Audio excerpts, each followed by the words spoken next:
Good afternoon students. Good afternoon ma'am. छात्रों, मैं आपसे कुछ प्रश्न पूछूंगी जिसके उत्तर आपको पूर्ण मार्क में देने हैं। Yes ma'am. आप शिक्षा कैसे प्राप्त करते हैं?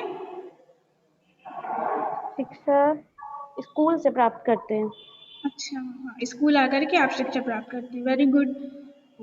अच्छा, आप घर से स्कूल कैसे आते हैं?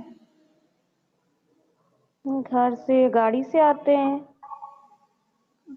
हाँ, कार या गाड़ी से। हाँ, इस टाइप की चीजों से आते हैं। ठीक है।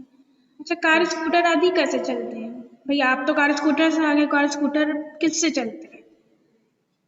वो गाड़ी स्कूटर जो होती है वो पेट्रोल से चलती है, पेट्रोल या डीजल से। Very good. पेट्रोल डीजल आदि को अन्य भाषा में क्या कहा जाता है? पेट्रोल और डीजल जो होते हैं वो ईंधन होते हैं। हाँ, ईंधन कहा जाता है। Very good. अच्छा, ईंधन के स्रोत क्या है? ये हमें कैसे, ईंधन हमें कैसे मिलते हैं? ठीक है छात्रों, आज हम ईंधन के स्रोत के बारे में पता करेंगे कि ईंधन हमें कहाँ कहाँ से प्राप्त होते हैं। अच्छा, देखते हैं ईंधन के मुख्यतः 3 स्रोत होते हैं। ठीक है, 3 मेन प्रकार के स्रोत हैं जहाँ से हमको ईंधन मिलता है, यानी पेट्रोल डीजल आदि मिलते हैं। यस। इनमें से पहला है जैव द्रव्यमान, दूसरा है कच्चे तेल के कुएं और तीसरा है कोयले की खानें। अब हम एक एक के बारे में, इनके बारे में डिटेल में पढ़ेंगे कि क्या होते हैं। जैव द्रव्यमान देखिए क्या होते हैं। जैसे वनस्पतियों एवं जंतुओं के शरीर में जो स्थित पदार्थ होते हैं, इनको हम जैव द्रव्यमान कहते हैं। जो वनस्पति है, जंतु है, शरीर है, जैसे लकड़ी, यस मैम। कृषि अपशिष्ट, ये सब जो गोबर आती है, ये जैव द्रव्यमान कहते हैं। इनका दूसरा नाम बायोगैस भी होता है। जैसे आप लोगों ने यस देखा मैम। होगा ना कि बायोगैस के प्लांट लगते हैं, पढ़ा होगा न्यूज़पेपर यस वगैरह मैम। में, यस मैम। में दिखाते रहते हैं। तो उनसे भी हमको ईंधन प्राप्त होता है। ठीक है। Yes ma'am. दूसरा है कच्चे तेल के कुएं, मतलब तेल के बड़े बड़े कुएं होते हैं जिनसे कि हम तेल निकालते हैं। ठीक है। इन कुओं के जो तेल भंडारों से प्राप्त होने वाले कच्चे तेल के, फिर क्योंकि वो जो तेल जो डायरेक्टली हमको मिलता है वो मतलब यूज के लिए नहीं होता, उसमें बहुत सारी कचरा मिला हुआ होता है। बेसिकली अगर हम मतलब आसान भाषा में कहें तो उसको प्रवाजी आचमन एक विधि होती है जिसके माध्यम से हम क्या करते हैं कि जो पेट्रोल या होता है, वो ईंधन होता है, उसको शुद्धता के रूप में निकालते हैं ताकि हम उसको इस्तेमाल के लिए ले सकें। तो बेसिकली होते पहले क्या है, कच्चे तेल के बड़े बड़े कुएं होते हैं, उनसे हम तेल निकालते हैं। वो तेल क्योंकि हमारे इतना यूज का नहीं होता है तो हम उसको पहले साफ सुथरा करते हैं प्रवाजी आचमन के माध्यम से। फिर उससे हमको पेट्रोल मिलता है, वो साफ होता है जिसको कि हम लोग कार या पेट्रोल चलाते हैं। यस। ठीक है। उसके बाद आता है कोयले की खानें। देखा होगा आप लोगों ने, कोयले की अंगीठियाँ जलती हैं, बहुत से गाँव के घरों में कोयले जलते हैं, तो इनकी बड़ी बड़ी खानें होती हैं। तो इन खानों से क्या होता है, जो कोयला होता है वो बड़ा ऐसा नहीं ना, जो छोटे छोटे कोयले आप लोग देखते हैं सेम ऐसे ही मिल जाता होगा, चट्टानों में पड़ा हुआ है हमको मिल जाएगा, नहीं।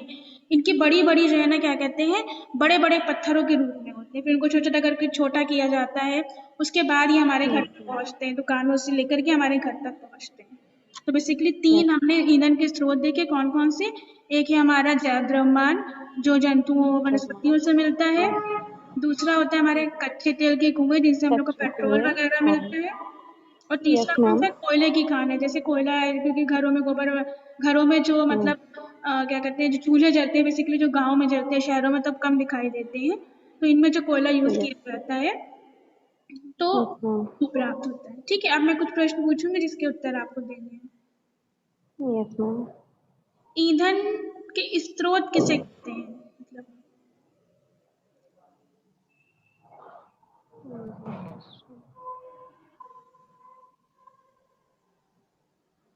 बता रही हूँ ईंधन के स्रोत किसे कहते अच्छा, ईंधन के स्रोत कितने प्रकार के होते हैं? हैं। मैम ईंधन के स्रोत जो होते हैं वो 3 प्रकार के होते हैं। अच्छा, जैव द्रव्यमान किसे कहते हैं? जैव द्रव्यमान जो जैव अपशिष्टों पदार्थों के मिश्रण से बने होते हैं। हाँ, जो वनस्पति और जंतुओं के शरीर से बनते हैं, वो वनस्पतियों से। जैव द्रव्यमान होते हैं। Very good. जैविक। अच्छा, कच्चे तेल के कुएं से ईंधन किस रूप में पाया जाता है? मतलब हमने कहा था ना, बताया था कि कच्चे कच्चे तेल, द्रव द्रव रूप में पाया जाता है। अच्छा हाँ, लिक्विड की, क्योंकि तेल भी क्या हमें लिक्विड की फॉर्म में ही हमें प्राप्त होता है। हाँ तो यस मैम। ठीक है। कोयले की खानों से हमें क्या प्राप्त होता है? कोयले की खानों से हमें कोयला प्राप्त होता है, जो कि ठोस ईंधन होता है। हाँ, ठोस ईंधन होता है और वो बड़े-बड़े पत्थर होते हैं ना, फिर उनको छोटे-छोटे टुकड़ों बड़े में बड़े बाद पत्थर में होते करते हैं। हैं, तो बड़े-बड़े पत्थरों के यस। रूप में पाया जाता है। वेरी हम्म। गुड। बड़े अब बड़े ये रिक्त पत्थर। स्थानों की पूर्ति है, इनमें बताना होगा जहाँ पे खाली स्थान है, वहाँ पर हमें कौन से शब्द का चुनाव करना होगा जो इस वाक्य को पूरा करेगा सही। पहला है ईंधन के यस। वे पदार्थ जिनसे दहन क्रिया द्वारा, यहाँ पे रिक्त स्थान है, प्राप्त होती है, कहलाते हैं। ईंधन बेसिकली के वो देखिए, पदार्थ जिनसे दहन क्रिया के द्वारा स्पेस, यहाँ पे देखिए खाली जगह है, प्राप्त होती है, कहलाते हैं। हम साफ नहीं दिख रहे हैं। ईंधन के वे पदार्थ जिससे दहन क्रिया प्राप्त होती है। हाँ, ईंधन के वे हम्म। पदार्थ जिनसे दहन क्रिया द्वारा स्पेस, रिक्त स्थान प्राप्त होती है, कहलाते हैं। देखिए यहाँ पे क्या, ईंधन के वे पदार्थ जिनसे दहन क्रिया द्वारा हमको ऊष्मा, देखिए जब कोयला पेट्रोल जलते हैं तो क्या होती है, गर्मी हम्म। निकलती है ना, तो यहाँ पे ऊष्मा हम्म। शब्द आएगा, ऊष्मा प्राप्त होती है, और इनको हम ईंधन के स्रोत कहते हैं। जितने भी स्रोत है, चाहे कोयला हो चाहे पेट्रोल, यस। सब क्या होते हैं, इनसे हमें गर्मी मिलाते हैं, ऊष्मा, वही गर्मी ऊष्मा क्या मिलती है, होती है, फिर ऊष्मा वो प्राप्त एनर्जी में, होती है। फिर वही ऊष्मा हम्म। क्या होती है, ऊर्जा में कन्वर्ट हो जाती है, तभी तो गाड़ी चल यस पाती है। मैम। तो यहाँ पर आएगा यस। ऊष्मा प्राप्त होती है, इनको ही हम क्या कहते हम्म। हैं, ईंधन के स्रोत कहते हैं। स्रोत। हम्म।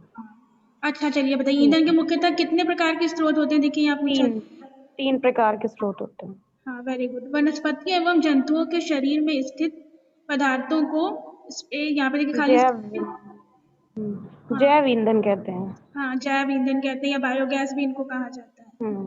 ठीक। हम्म। अच्छा ये देखिए कच्चे तेल के, यहाँ पे देखिए खाली स्थान से विभिन्न पेट्रोलियम पदार्थ ईंधन के रूप में प्राप्त होते हैं। कच्चे तेल के कुएं से। हाँ, क्योंकि जो पेट्रोलियम होता है उनको किससे मिलता है, कुओं से मिलता है। Very good. कुओं से। हाँ, यस। कोयले की खानों से ईंधन के रूप में हमें क्या मिलता है, देखिए यहाँ लिखा है ना, स्पेस प्राप्त होता है। कोयला प्राप्त होता है। हाँ, कोयला बेसिकली, और किस फॉर्म में, बड़े बड़े पत्थरों के फॉर्म में। बड़े बड़े पत्थरों के फॉर्म में। हाँ वेरी गुड। ये आपका होमवर्क, यस एक गृह कार्य है, इसको नोट कर लीजिए अपने पास। Yes ma'am. ईंधन की मुख्यतः कितने स्रोत हैं, प्रत्येक की व्याख्या कीजिए। Yes ma'am. यस मैम होंगे। हाँ, इसको गृह कार्य को घर से करके लेकर के आइएगा, जो पढ़ाया गया उसको घर पे एक बार रिवाइज करिएगा। Yes ma'am.